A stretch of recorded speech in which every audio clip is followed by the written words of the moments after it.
स्वागत है दोस्त आप सभी का आपके अपने YouTube platform target teacher by Ankit में।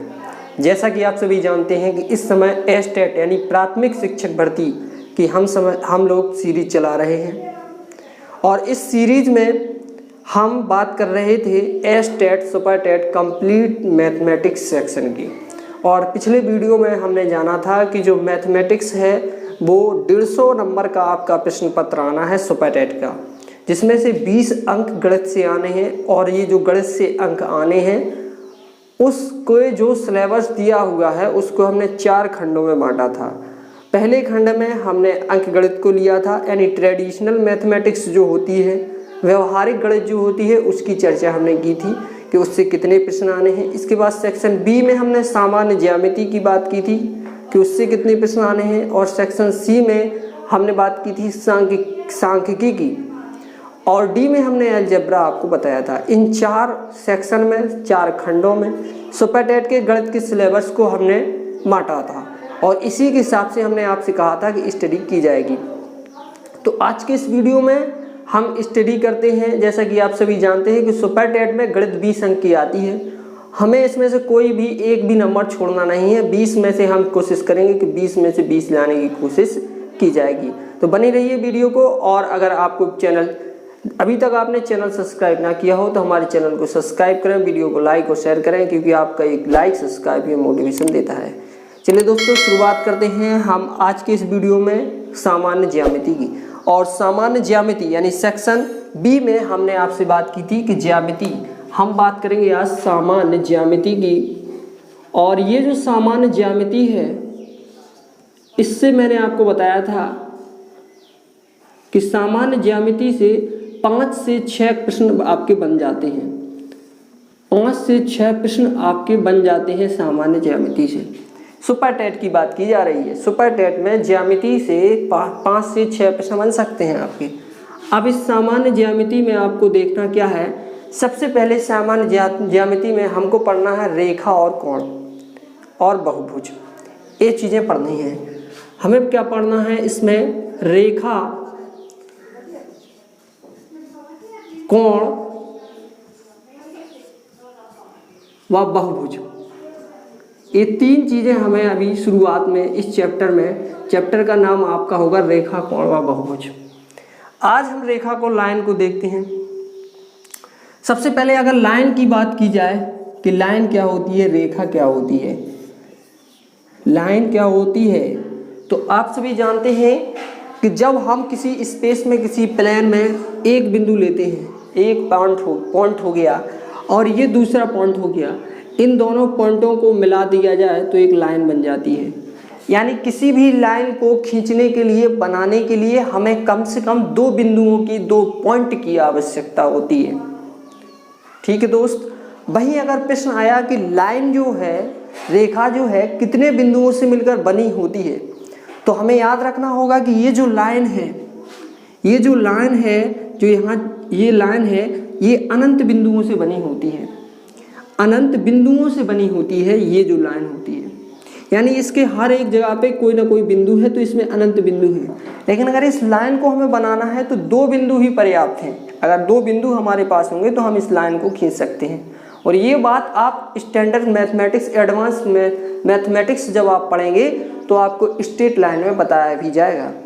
हालांकि हमें स्टैंडर्ड मैथमेटिक्स या एडवांस मैथमेटिक्स नहीं पढ़नी है, हमें सामान्य ज्यामिति की बात करनी है। तो आप इतना ही समझिए कि लाइन को खींचने के लिए 2 बिंदुओं की आवश्यकता होती है और लाइन बनने के बाद उसमें अनंत बिंदु होते हैं।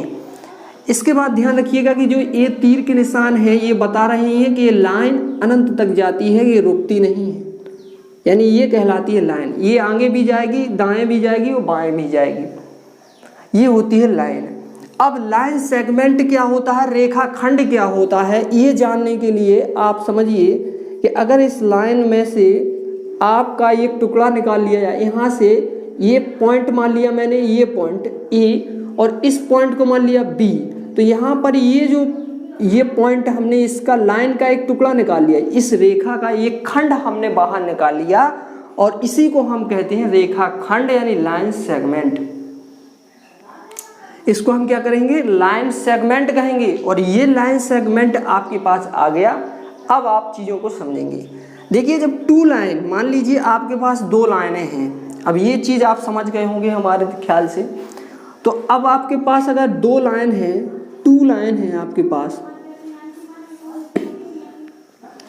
तो जब दो लाइन आपके पास है तो दो लाइन होने के बाद आपके पास तीन कंडीशन बनेंगी। पहली कंडीशन, दो लाइन अगर आपके पास है तो पहली कंडीशन हो सकता है वो लाइन एक दूसरे को कट कर रही हो। मान लीजिए एक लाइन इस तरह से है, इस लाइन का नाम है ए बी, और दूसरी लाइन इस तरह से है, इस लाइन का नाम है पी क्यू।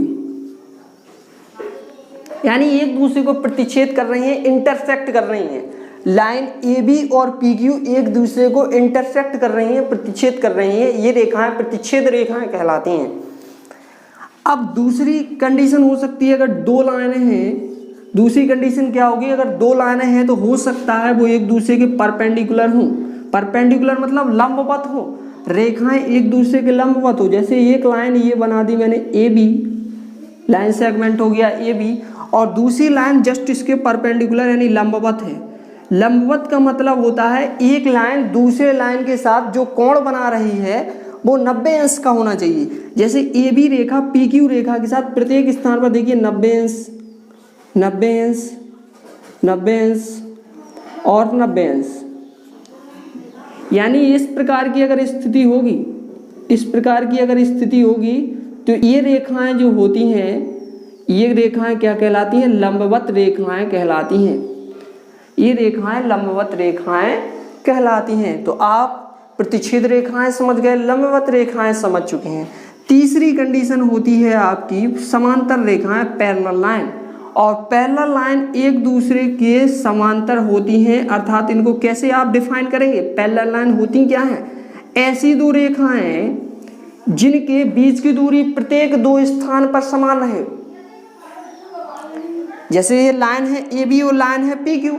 अब इसके प्रत्येक बिंदु पर, यानी जैसे यहाँ पर ए बी है और ए बी का यहाँ पर कोई बिंदु है, पी से उतनी ही डिस्टेंस पर कोई बिंदु होगा। अब उनके बीच की दूरी, ये वाली डिस्टेंस मान लीजिए कि आर इकाई है, आर यूनिट है, तो यहाँ भी आर यूनिट दूरी होगी, यहाँ भी आर यूनिट दूरी होगी, यहाँ भी आर यूनिट दूरी होगी। यानी रेखा के प्रत्येक स्थान पर दोनों ही रेखाओं के बीच की दूरी बराबर होगी। ऐसी रेखाएं समांतर रेखाएं कहलाती हैं। ऐसी रेखाएं क्या कहलाती हैं, समांतर रेखाएं कहलाती हैं। यानी हमने क्या जाना कि रेखा जो होती है वो क्या होती है, इस प्रकार से होती है। रेखा को खींचने के लिए दो बिंदुओं की आवश्यकता होती है और रेखा अनंत बिंदुओं से मिलकर बनी होती है। रेखा में से एक टुकड़ा निकाल लें तो वो लाइन सेगमेंट रेखाखंड कहलाएगा। अब रेखाखंड के बाद हमने जाना कि अगर हमारे पास दो लाइनें हैं तो उससे तीन कंडीशन हो सकती हैं। एक तो प्रतिच्छेद रेखाएं, दूसरा परपेंडिकुलर यानी लंबवत रेखाएं, और तीसरा पैरेलल लाइन यानी समांतर रेखाएं। इतना आप समझ चुके हैं। वीडियो पसंद आ रहा हो तो वीडियो को लाइक और शेयर जरूर करें, चैनल को सब्सक्राइब करें, बेल आइकन को दबाएं ताकि आने वाली वीडियो का नोटिफिकेशन आप तक पहुंचता रहे। दोस्तों अब आपको क्या पढ़ना है, टू लाइन पढ़ने के बाद, ये इतनी चीज आपको जानने के बाद एक चीज आपको यहाँ जान लेना है प्रतिच्छेद रेखा में। देखिए ये जो एंगल बन रहे हैं, एंगल 1 मान लिया मैंने, इसको मैं एंगल 2 मान लूंगा, इस वाले एंगल को एंगल 2, और इसको मैं एंगल 3 मान लूंगा और इसको एंगल 4 मान लूंगा। ठीक, जब दो रेखाएं एक दूसरे को प्रतिच्छेद करती हैं तो उनके बीच जो कोण बनते हैं, जैसे ये 4 कोण बन रहे हैं, यहाँ पर क्या होगा, कोण 1 बराबर होगा कोण 3 के। ये जो एक कोण है वो 3 के बराबर होगा। क्यों? क्योंकि शीर्षाभिमुख कोण है, सम्मुख कोण है। इसी प्रकार कोण 2 कोण 4 के बराबर होगा। क्यों? क्योंकि शीर्षाभिमुख कोण है, सम्मुख कोण है। ठीक है ना। यानी आप इसको ध्यान रखिएगा कि ये क्या होते हैं, शीर्षाभिमुख कोण या सम्मुख कोण से आपस में बराबर होती हैं जब दो रेखाएं एक दूसरे को प्रतिच्छेद करती हैं। इतनी चीज आप समझ चुके होंगे। तो दोस्तों आप इसको नोट कीजिए या स्क्रीनशॉट लीजिए। चलिए आगे चलते हैं।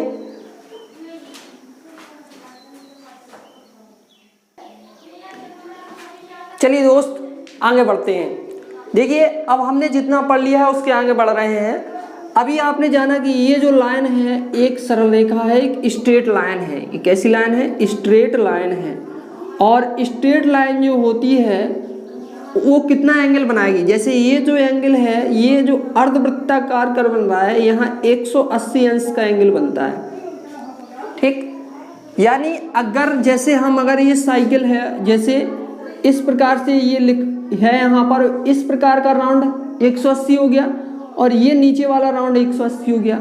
यानी पूरा एक चक्कर की अगर हम बात कर दें कि यहाँ से चले हम और यहाँ वापस आ गए, इसी बिंदु पर वापस आ गए, तो ये पूरा कितना हो जाता है, 360 हो जाता है। पूरा घूम लें अगर हम इसको, और अगर हम आधा घूमें इसको तो ये 180 होता है। कहने का मतलब है एक सरल रेखा पर, एक अगर सरल रेखा यानी सीधी रेखा है, स्ट्रेट लाइन है, तो वो 180 अंश का एंगल बनाती है। और अगर पूरा चक्कर वो है, पूरा एक चक्कर घुमा दिया है आपने उसको, तो वो 360 का एंगल बनाती है। इतनी चीज़ों को आप जानिए। अब आपको इम्पोर्टेंट चीज़ क्या पढ़नी है, वो आपको